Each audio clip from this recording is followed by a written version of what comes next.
Hello, beautiful friends. I'm Laurel Bleadon-Maffei with Illuminating Souls, and I'd like to welcome you to Sleepy Bedtime Blessings, a podcast designed to help you relax and fall asleep. If we're meeting for the first time, I am an angelic practitioner, a spiritual teacher, and an encourager of souls. And I help people connect with their angels and guides and with the magic in their souls. And I do this through offering one-on-one sessions, soul mentoring, and a variety of classes and offerings. And I even have a Facebook page where I post inspiring messages for you every day. And also, I am somebody who lives the whole mercurial journey of being in the human experience. And over the past few years, one of the things that has become essential in my self-care has been listening to a sleep podcast as I drift off to sleep each night. It's one of my favorite times of day as I get ready for bed and I curl up underneath the covers with my head resting on a pillow, and I put in my headphones and I pick an episode from one of the several sleep podcasts that I listen to, and it helps me drift off into a beautiful expression of sleep. And I love this genre so much. I'm guided to create this podcast for you to add to the options that are out there. Since I love working with the angels so much, I'm filling this broadcast with love from the angels for you. We'll start off this episode with blessings from my heart to yours, and also from the beautiful angels who love you so much. And then I'm going to read to you a bedtime story, because there's something about hearing a loving, soothing voice that somehow can help us fall asleep. It's also a wonderful remedy for those 3 a.m. wake-up calls when you find yourself awake for no good reason and can't seem to fall back to sleep. This podcast will help you then, too. And if for some reason the angels aren't your thing, which is totally okay if that's the case, I will put a timestamp in the show notes so that you can skip right to the story if you are so inclined to do so.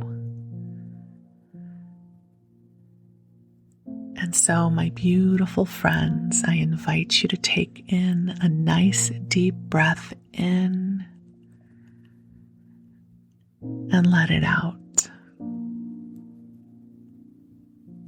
And get comfortable in your body. This is your invitation to snuggle into your covers if that makes you happy, and feel the softness of the pillow, and to give your body permission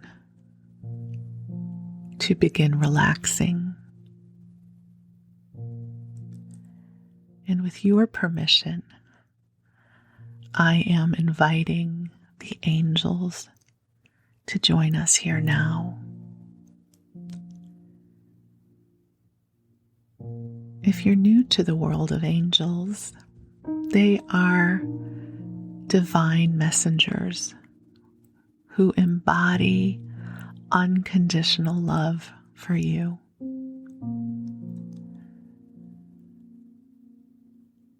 They are not associated with any specific religion. They are available to us all. And I like to believe that this universe is set up so that every molecule of consciousness and light is loved. And so you have angels who have loved you every moment of this life. They have loved and known you since before this incarnation. And as you allow your body to relax, the angels are filling the space you are in with a soft pink light that is filled with love that has been calibrated just for you. The angels are aware of all that you are navigating in your life right now, and they come to you with love and compassion and encouragement for you. And as you allow your breath to grow deeper, with your permission, the angels will support you by clearing away any energy that does not belong to you. Often in life, we can pick up energies or beliefs that are not ours. And so if there's anything you have been carrying that is not yours, with your permission, the angels will help lift this from your energy field and help infuse you with a lightness of spirit. My beautiful friend, you are precious in this world. You are filled with light, and your heart emanates love in a way that allows the stars to shine more brightly. You carry within you gifts, wisdom, insights that make this world a brighter place. You, my friend, are worthy of kindness and laughter and goodness, and you are worthy of a good night's sleep.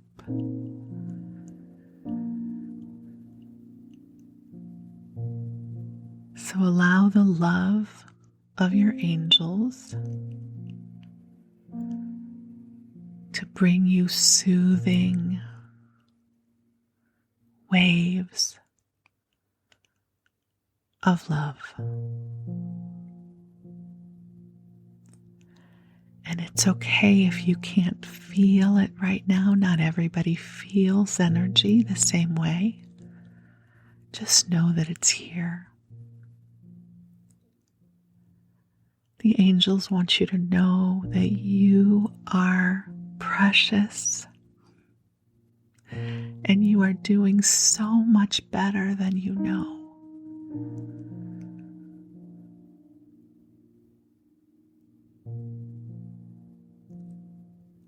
And just breathe.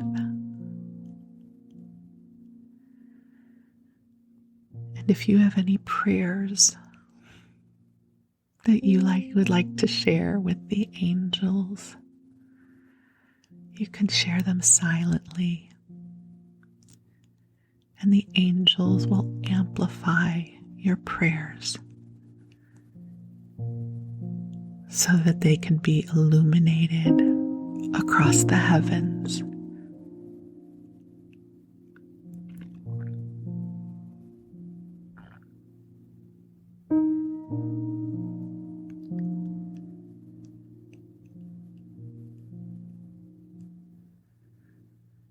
We are so deeply grateful for this opportunity to be here with you now.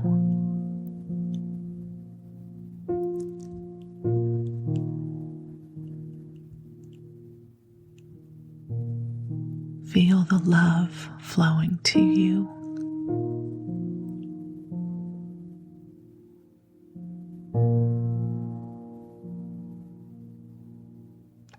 We are so grateful for the gift of you.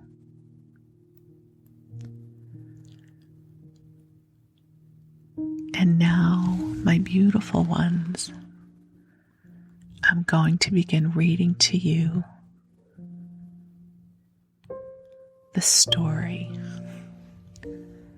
for tonight. The story I'm going to read to you is from the book The Enchanted Castle by Edith Nesbitt. It was written in 1907 and is in the public domain. I hadn't been familiar with her writing before, but Otis Gray with the Sleepy podcast has read some of her material, and I have fallen in love with her writing. And I want to share it with you. So we're going to begin with the Enchanted Castle. There were 3 of them: Jerry, Jimmy, and Kathleen. Of course, Jerry's name was Gerald, and not Jeremiah, whatever you may think. And Jimmy's name was James. And Kathleen was never called by her name at all, but Kathy, or Catty, or Pusscat, when her brothers were pleased with her, and Scratch Cat when they were not pleased. And they were at school in a little town in the west of England. The boys at one school, of course, and the girl at another, because the sensible habit of having boys and girls at the same school is not yet as common as I hope it will be someday. They used to see each other on Saturdays and Sundays at the house of a kind maiden lady. But it was one of those houses where it is impossible to play. You know the kind of house, don't you? There is a sort of a something about that kind of house that makes you hardly able even to talk to each other when you are left alone, and playing seems unnatural and affected. So they looked forward to the holidays when they should all go home and be together all day long in a house where playing was natural and conversation possible, and where the Hampshire forests and fields were full of interesting things to do and see. Their cousin Betty was to be there too, and there were plans. Betty's school broke up before theirs, And so she got to the Hampshire home first. And the moment she got there, she began to have measles, so that my three couldn't go home at all. You may imagine their feelings. The thought of 7 weeks at Miss Hervey's was not to be borne. And all three wrote home and said so. This astonished their parents very much because they had always thought it was so nice for the children to have dear Miss Hervey's to go to. However, they were jolly decent about it, as Jerry said, and after a lot of letters and telegrams, it was arranged that the boys should go and stay at Kathleen's school, where there were now no girls left and no mistresses except the French one. "It'll be better than being at Miss Hervey's," said Kathleen when the boys came round to ask Mademoiselle when it would be convenient for them to come. "And besides, our school's not half so ugly as yours. We do have tablecloths on the tables and curtains at the windows, and yours is all deal boards and desks and inkiness." When they had gone to pack their boxes, Kathleen made all the rooms as pretty as she could, with flowers and jam jars, marigolds chiefly, because there was nothing much else in the back garden. There were geraniums in the front garden, of course, and the children were not allowed to pick these. "We ought to have some sort of play to keep us going through the holidays," said Kathleen when tea was over, and she had unpacked and arranged the boys' clothes in the painted chests of drawers, feeling very grown up and careful as she neatly laid the different sorts of clothes in tidy little heaps to the drawers. "Suppose we write a book." "You couldn't," said Jimmy. "I didn't mean me, of course," said Kathleen, a little injured. "I meant us." "Too much," said Gerald briefly. "If we wrote a book," Kathleen persisted, "about what the insides of schools really are like, people would read it and say how clever we were." "More likely expel us," said Gerald. "No, we'll have an out-of-doors game, bandits, or something like that.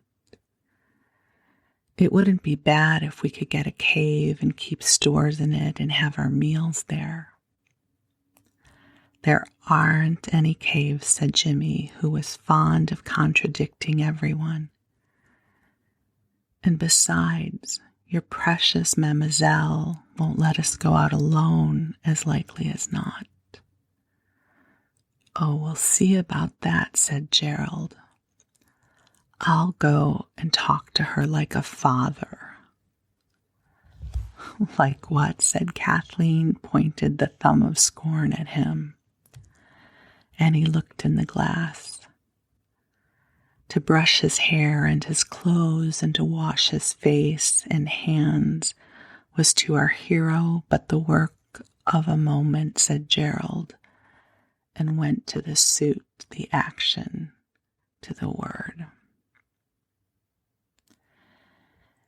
It was a very sleek boy, brown and thin and interesting looking, that knocked at the door of the parlor where Mademoiselle sat reading a yellow-covered book and wishing vain wishes. Gerald could always make himself look interesting at a moment's notice, a very useful accomplishment in dealing with strange grown-ups.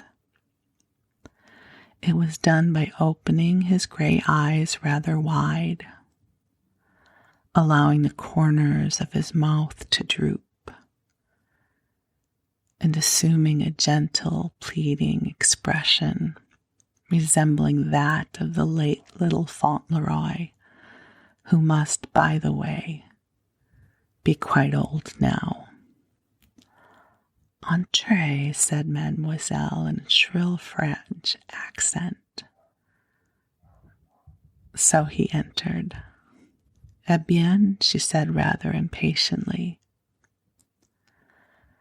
"I hope I'm not disturbing you," said Gerald, in whose mouth it seemed butter would not have melted. "But no," she said, somewhat softened. "What is it you desire?"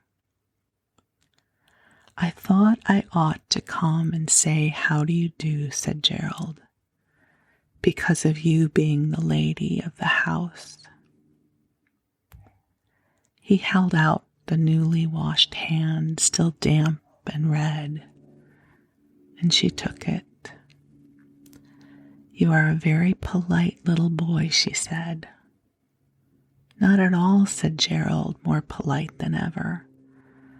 "I am so sorry for you. It must be dreadful to have to look after us in the holidays." "But not at all," said Mademoiselle in her turn. "I am sure you will be very good children." Gerald's look assured her that he and the others would be as near angels as children could be without ceasing to be human. "We'll try," he said earnestly. "Can one do anything for you?" asked the French governess kindly. "Oh, no, thank you," said Gerald. "We don't want to give you any trouble at all. And I was thinking it would be less trouble for you if we were to go out into the woods all day tomorrow and take our dinner with us.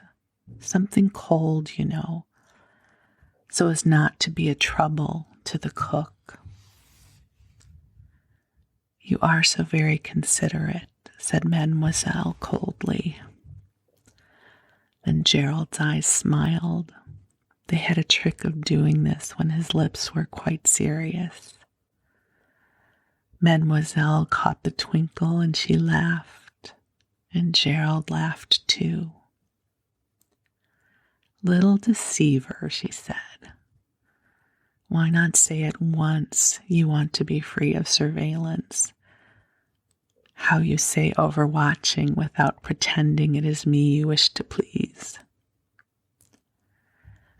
"You have to be careful with grown-ups," said Gerald. "But it isn't all pretense either. We don't want to trouble you. And we don't want you to."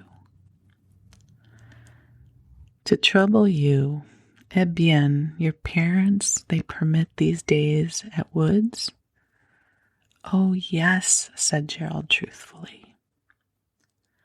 "Then I will not be more than a dragon than the parents. I will forewarn the cook. Are you content?" "Rather," said Gerald. "Mademoiselle, you are a dear." "A deer?" she repeated. "A stag?" "No, a chérie," said Gerald. "A regular A1 chérie. And you shan't repent it. Is there anything we can do for you? Wind your wool or find your spectacles?" "He thinks me a grandmother," said Mademoiselle, laughing more than ever. "Go, then, and be not more naughty than you must." "Well, what luck," the others said. "It's all right," said Gerald indifferently. "I told you it would be." The ingenious youth won the regard of the foreign governess who in her youth had been the beauty of her humble village. "I don't believe she ever was. She is too stern," said Kathleen. "Ah," said Gerald, "that's only because you don't know how to manage her. She wasn't stern with me. "I say, what a humbug you are, though, aren't you?" said Jimmy. "No, I'm something like an ambassador, that's what I am. Anyhow, we've got our day, and if we don't find a cave in it, my name's not Jack Robinson." Mademoiselle, less stern than Kathleen had ever seen her, presided at supper, which was bread and treacle spread several hours before, and now harder and drier than any other food you can think of. Gerald was very polite in handing her butter and cheese and pressing her to taste the bread and treacle. "Ah, it's like sand in the mouth of dryness. Is it possible this pleases you?" "No," said Gerald. "It is not possible. But it's not polite for boys to make remarks about their food." She laughed, but there was no more dried bread and treacle for supper after that. "How do you do it?" Kathleen whispered admiringly as they said good night. "Oh, it's quite easy when you've once got a grown-up to see what you're after. You'll see. I shall drive her with a rain of darning cotton after this." Next morning, Gerald got up early and gathered a little bunch of pink carnations from a plant which he found hidden among the marigolds. He tied it up with black cotton and laid it on Mademoiselle's plate. She smiled and looked quite handsome as she stuck the flowers in her belt. "Do you think it's quite decent?" Jimmy asked later, sort of bribing people to let you do as you like with flowers and things and passing them the salt. "It's not that," said Kathleen suddenly. "I know what Gerald means, only I never think of the things in time myself. You see, if you want grown-ups to be nice to you, the least you can do is to be nice to them and think of little things to please them. I never think of any myself. Jerry does. That's why all the old ladies like him. It's not bribery. It's a sort of honesty, like paying for things." "Well, anyway," said Jimmy, putting away the moral question, "we've got a ripping day for the woods." They had.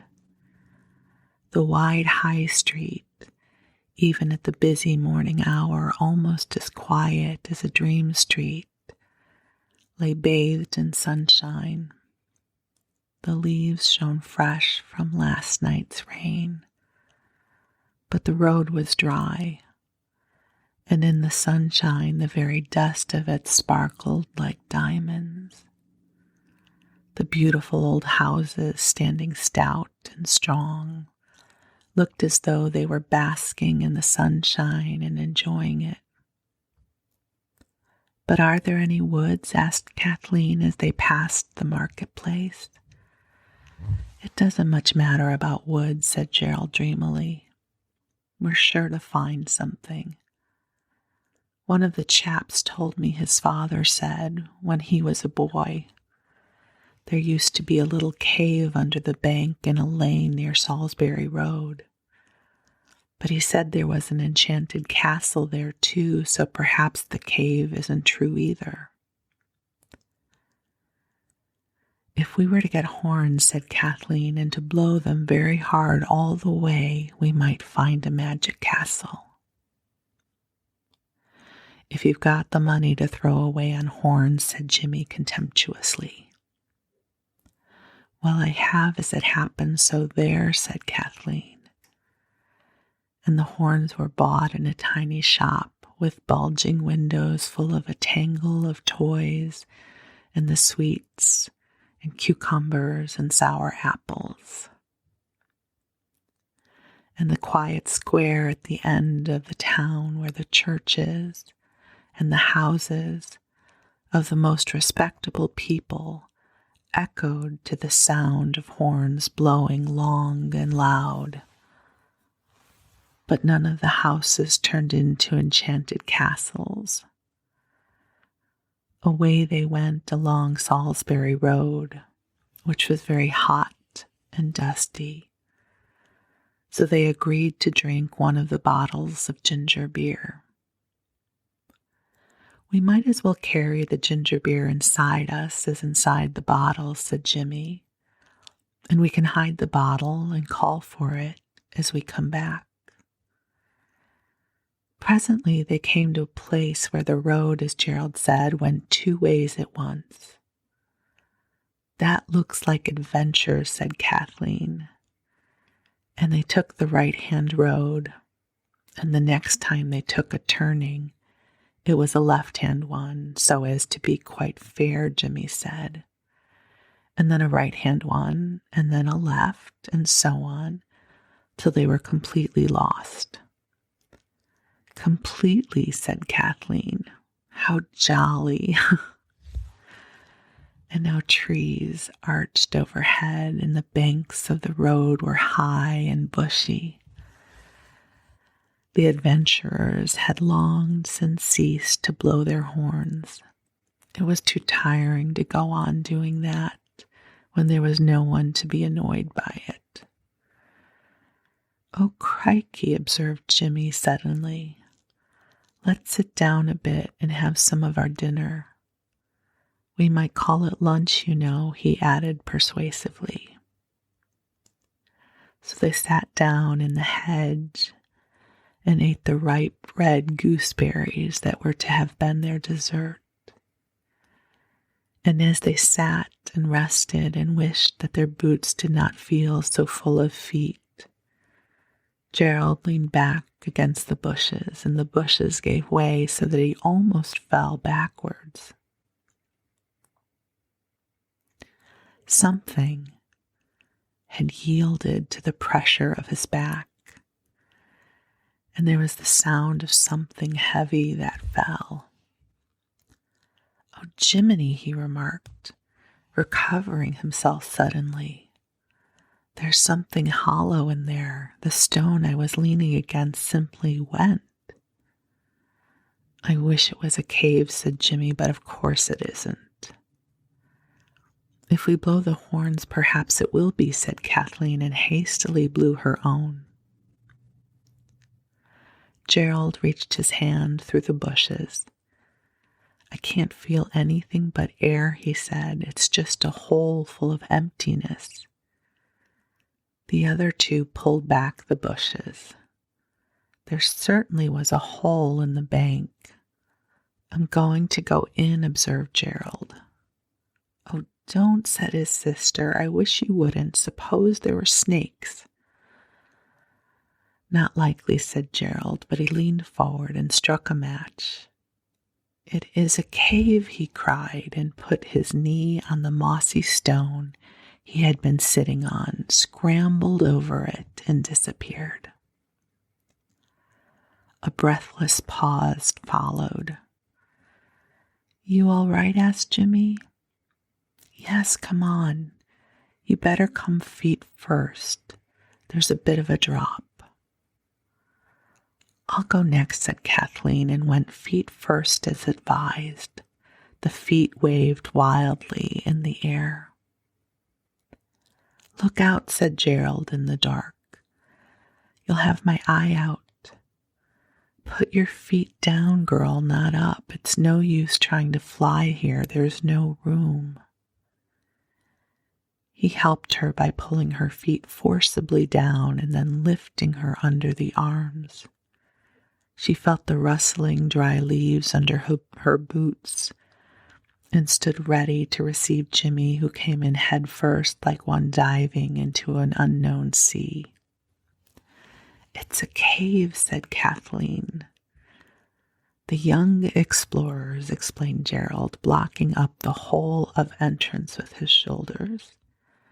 Dazzled at first by the darkness of the old cave, could see nothing. Darkness doesn't dazzle, said Jimmy. I wish we'd gotten a candle, said Kathleen. Yes, it does, Gerald contradicted. Could see nothing. But their dauntless leader, whose eyes had grown used to the dark while the clumsy forms of the others were bunging up the entrance, had made a discovery. Oh, what? Both others were used to Gerald's way of telling a story while he acted it, but they did sometimes wish that he didn't talk quite so long and so like a book in moments of excitement. He did not reveal the dread secrets to his faithful followers till one and all had given him their word of honor to be calm. We'll be calm, all right, said Jimmy impatiently. Well then, said Gerald, ceasing suddenly to be a book and becoming a boy. There's a light over there. Look behind you.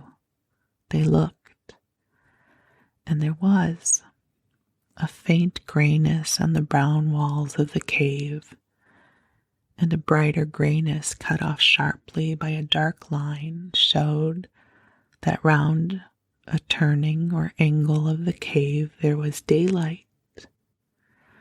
Attention, said Gerald. At least that was what he meant, although what he said was shun, as becomes the son of a soldier. The others mechanically obeyed. You will remain at attention till I give the word. Slow march on, which you will advance cautiously in order to follow your hero leader, taking care not to tread on the dead and wounded. I wish you wouldn't, said Kathleen. There aren't any, said Jimmy, feeling for her hand in the dark.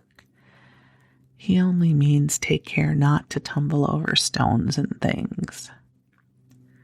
Here he found her hand and she screamed. It's only me, said Jimmy. I thought you'd like me to hold it, but you're just like a girl. Their eyes had now begun to get accustomed to the darkness, and all could see that they were in a rough stone cave that went straight on for about 3 or 4 yards and then turned sharply to the right. Death or victory, remarked Gerald. Now then, slow march. He advanced carefully, picking his way among the loose earth and stones that were the floor of the cave. A sail, he cried as he turned the corner. How splendid! Kathleen drew a long breath as she came out to the sunshine. I don't see any sail, said Jimmy, following. The narrow passage ended in a round arch all fringed with ferns and creepers. They passed through the arch into the deep, narrow gully whose banks were of stones, moss-covered, and in the crannies grew more ferns and long grasses.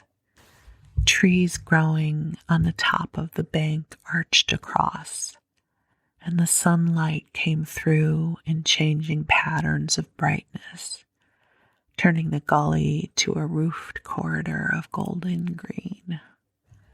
The path, which was of greeny-gray flagstones where heaps of leaves had drifted, sloped steeply down, and at the end of it was another round arch, quite dark inside, above which rose rocks and grass and bushes. It's like the outside of a railway tunnel, said James. It's the entrance to the Enchanted Castle, said Kathleen. Let's blow the horns. Dry up, said Gerald, the bold captain reproving the silly chatter of his subordinates. I like that, said Jimmy, indignant. I thought you would, resumed Gerald.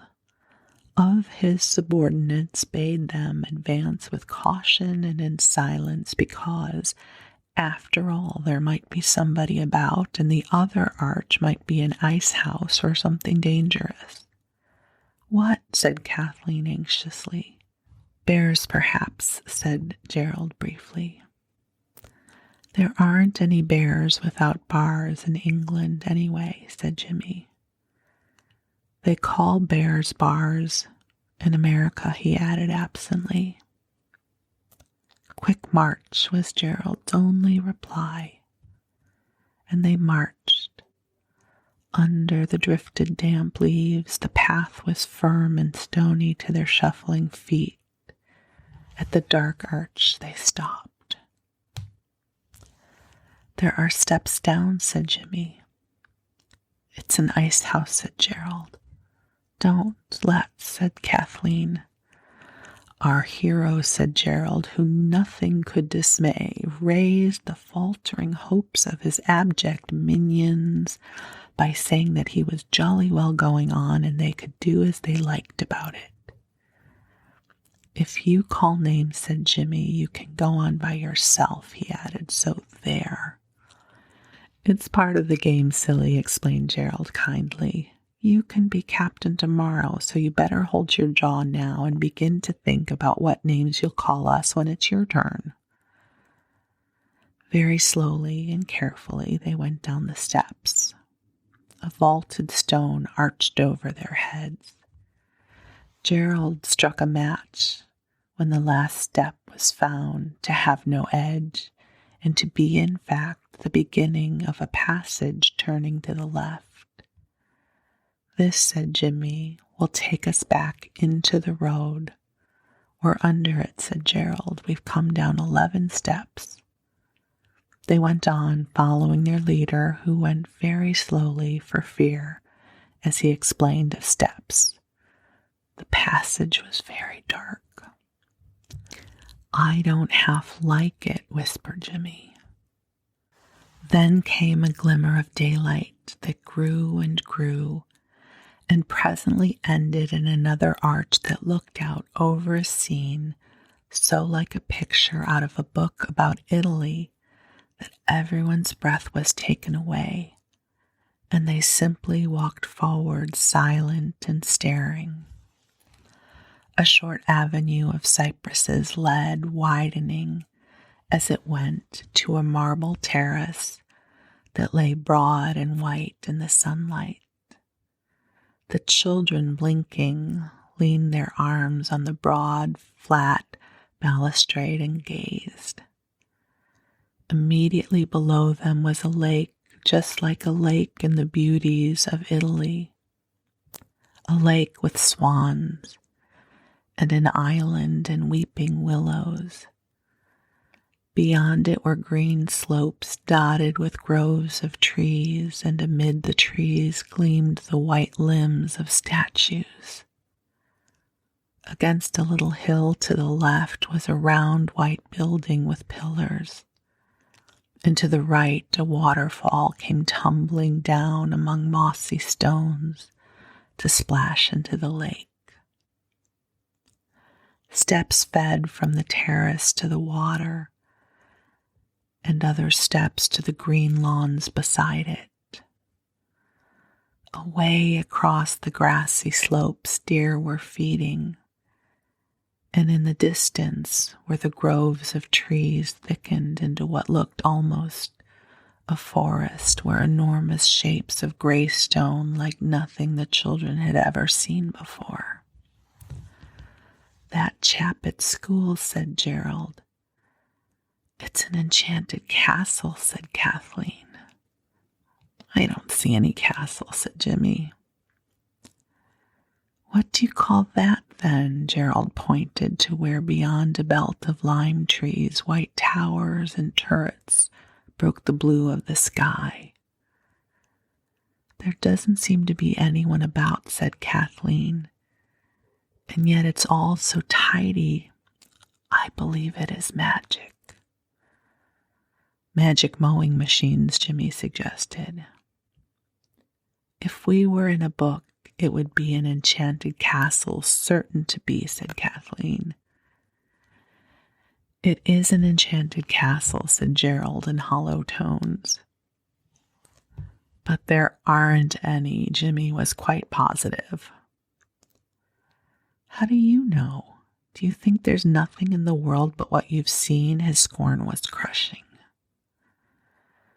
I think magic went out when people began to have steam engines, Jimmy insisted, and newspapers and telephones and wireless telegraphing. Wireless is rather like magic when you come to think of it, said Gerald. Oh, that sort. Jimmy's contempt was deep. Perhaps there's given up being magic because people didn't believe in it anymore, said Kathleen. Well, don't let it spoil the show with any silly old not believing, said Gerald with decision. I'm going to believe in magic as hard as I can. This is an enchanted garden, and that's an enchanted castle, and I'm jolly well going to explore. The dauntless knight then led the way, leaving his ignorant squires to follow or not, just as they jolly well chose. He rolled off the balustrade and strode firmly down towards the lawn, his boots making, as they went, a clatter full of determination. The others followed. There never was such a garden out of a picture or fairy tale. They passed quite close by the deer, who only raised their pretty heads to look and did not seem startled at all. And after a long stretch of turf, they passed under the heaped-up heavy masses of lime trees and came into a rose garden bordered with thick, close-cut yew hedges, and lying red and pink and green and white in the sun, like a giant, many-colored, highly scented pocket handkerchief. I know we shall meet a gardener in a minute, and I'll ask what we're doing here, and then what will you say? Kathleen asked with her nose in a rose. I shall say we have lost our way, and it will be quite true, said Gerald. But they did not meet a gardener nor anybody else, and the feeling of magic got thicker and thicker, till they were almost afraid of the sound of their feet in the great silent place. Beyond the rose garden was a yew edge with an arch cut into it, and it was the beginning of a maze like the one in Hampton Court. Now, said Gerald, you mark my words, in the middle of this maze we shall find the secret enchantment. Draw your swords, my merry men, all, and hark forward, tally-ho, in the utmost silence, which they did. It was very hot in the maze between the closed yew hedges, and the way to the maze's heart was hidden well. Again and again they found themselves at the black yew arch that opened on the rose garden, and they were all glad they had brought large, clean pocket handkerchiefs with them. It was when they found themselves there for a fourth time that Jimmy suddenly cried, "Oh, I wish," and then he stopped short very suddenly. "Oh," he asked in a quite different voice, "where's the dinner?" And then in stricken silence they all remembered that the basket with the dinner had been left at the entrance of the cave. Their thoughts dwelt fondly on the slices of cold mutton, the 6 tomatoes, the bread and butter, the screwed-up paper of salt, the apple turnovers, and the little thick glass that one drank the ginger beer out of. "Let's go back," said Jimmy, "now this minute, and get our things and have our dinner." "Let's have one more try at the maze. I hate giving these things up," said Gerald. "I am so hungry," said Jimmy. "Why didn't you say so before?" asked Gerald bitterly. 'Cause I wasn't before. Then you can't be now. You don't get hungry all in a minute. Wait, what's that? It was a gleam of red that lay at the foot of the yew edge in a thin little line that you could hardly have noticed unless you had been staring in a fixed and angry way at the roots of the hedge. It was a thread of cotton. Gerald picked it up. One end of it was tied to a thimble with holes in it, and the other... There is no other end, said Gerald with firm triumph. It's a clue. That's what it is. What price cold mutton now? I've always felt something magic would happen someday, and now it has. I expect the gardener put it there, said Jimmy. With the princess's silver thimble on it, look, there's a crown on the thimble. There was.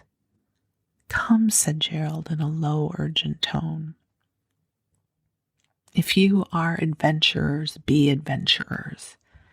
And anyhow, I expect someone has gone along the road and bagged the mutton hours ago. He walked forward, winding the red thread around his fingers as he went. And it was a clue, and it led them right into the middle of the maze.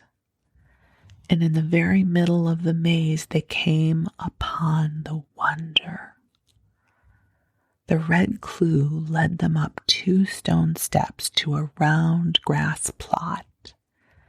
There was a sundial in the middle, and all around against the yew edge was a low, wide marble seat. The red clue ran straight across the grass and by the sundial and ended in a small brown hand with jeweled rings on every finger. The hand was naturally attached to an arm, and that had many bracelets on it, sparkling with red and blue and green stones. The arm wore a sleeve of pink and gold brocade silver, faded a little here and there, but still extremely imposing, and the sleeve was part of a dress which was worn by a lady who lay on the stone seat asleep in the sun. The rosy gold dress fell open over an embroidered petticoat of a soft green color. There was old lace, the color of scalded cream, and a thin white veil spangled with silver stars covered the face. It's the enchanted princess, said Gerald, now really impressed. I told you so. It's the sleeping beauty, said Kathleen. It is. Look how old-fashioned her clothes are, like the pictures of Marie Antoinette's ladies in a history book. She has slept for 100 years. Oh, Gerald, you're the eldest. You must be the prince, and we never knew it. She isn't really a princess, said Jimmy, but the others laughed at him, partly because his saying things like that was enough to spoil any game, and partly because they really were not at all sure that it was not a princess who lay there as still as the sunshine. Every stage of the adventure, the cave, the wonderful gardens, the maze, the clue, had deepened the feeling of magic, till now Kathleen and Gerald were almost completely bewitched. Lift the veil up, Jerry said, Kathleen in a whisper. If she isn't beautiful, we shall know she can't be the princess. Lift it yourself, said Gerald. I expect you're forbidden to touch the figures, said Jimmy. It's not wax, silly, said his brother. No, said his sister, wax wouldn't be much good in the sun. Besides, you can see her breathing. It's the princess right enough. She very gently lifted the edge of the veil and turned it back. The princess's face was small and white between long plaits of black hair. Her nose was straight, and her brows finely traced. There were a few freckles on cheekbones and nose. No wonder, whispered Kathleen, sleeping all these years in all of this sun. Her mouth was not a rosebud, but all the same, isn't she lovely? Kathleen murmured. Not so dusty, Gerald understood to reply.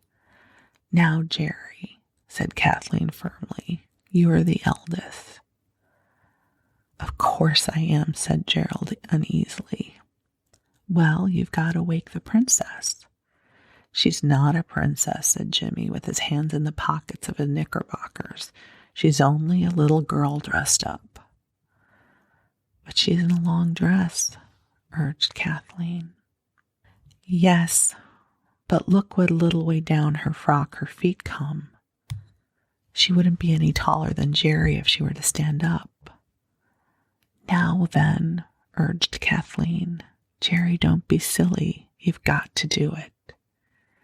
Do what? Asked Gerald, kicking his left boot with his right. Why, kiss her awake, of course. Not me, was Gerald's unhesitating rejoinder. Well, someone's got to do it. She'd go for me as likely as not the minute she woke up, said Gerald anxiously. I'd do it like a shot, said Kathleen, but I don't suppose it would make any difference, me kissing her. She did it, and it didn't. The princess still lay in deep slumber. Then you must, Jimmy, I dare say you'll do. Jump back quickly before she can hit you. She won't hit him. He's such a little chap, said Gerald. Little yourself, said Jimmy. I don't mind kissing her. I'm not a coward, like some people. Only if I do, I'm going to be the dauntless leader for the rest of the day. No, look on here. Hold on, cried Gerald. Perhaps I had better. But in the meantime, Jimmy had planted a loud, cheerful-sounding kiss on the princess's pale cheek, and now the three stood breathless, awaiting the result. And the result was that the princess opened large, dark eyes, stretched out her arms, yawned a little, covering her mouth with a small brown hand, and said quite plainly and distinctly, and without any room at all for mistake, "Then the 100 years are over. How the hue edges have grown! Which of you is my prince that aroused me from my deep sleep of so many long years?" "I did," said Jimmy fearlessly, for she did not look as though she were going to slap anyone. "My noble preserver," said the princess, and held out her hand. Jimmy shook it vigorously. "But I say," he said, "you aren't really a princess, are you?" "Of course I am," she answered. "Who else could I be? Look at my crown." She pulled aside the spangled veil and showed beneath it a coronet of what even Jimmy could not help seeing to be diamonds. "But," said Jimmy. "Why," she said, opening her eyes very wide, "you must have known about my being here, or you'd never have come. How did you get past the dragons?" Gerald ignored the question. "I say," he said, "do you really believe in magic and all that?" "I ought to," she said, "if anybody does. Look, here's the place where I pricked my finger with a spindle." She showed a little scar on her wrist. "Then this is really an enchanted castle?" "Of course it is," said the princess. "How stupid are you?" She stood up, and her pink brocade dress lay in bright waves about her feet. "I said her dress would be too long," said Jimmy. "It was the right length when I went to sleep," said the princess. "It must have grown in the 100 years. "I don't believe you're a princess at all," said Jimmy. "At least." "Don't bother about believing it if you don't like it," said the princess. "It doesn't so much matter what you believe as what I am." She turned to the others. "Let's go back to the castle," she said, "and I'll show you all my lovely jewels and things. Wouldn't you like that?" "Yes," said Gerald, with very plain hesitation, but But what? The princess's tone was impatient. But we're most awfully hungry. Oh, so am I, cried the princess. We've had nothing to eat since breakfast. And it's 3 now, said the princess, looking at the sundial. Why, you've had nothing to eat for hours and hours and hours, but think of me, I haven't had anything to eat for 100 years. Come along to the castle. The mice will have eaten everything, said Jimmy sadly. He saw now that she really was a princess. Not they, cried the princess joyously. You forget everything's enchanted here. Time simply stood still for 100 years. Come along, and one of you must carry my train, or I shan't be able to move now. It's grown such a frightful length. When you are young, so many things are difficult to believe. And yet the dullest people will tell you that they are true, such things, for instance, as that the earth goes round the sun, and that it is not flat but round. But the things that seem really likely, like fairy tales and magic, are, so say the grown-ups, not true at all. Yet they are so easy to believe, especially when you see them happening. And, as I am always telling you, the most wonderful things happen to all sorts of people, only you never hear about them because the people think that no one will believe their stories, and so they don't tell them to anyone except me. And they tell me because they know that I can believe anything.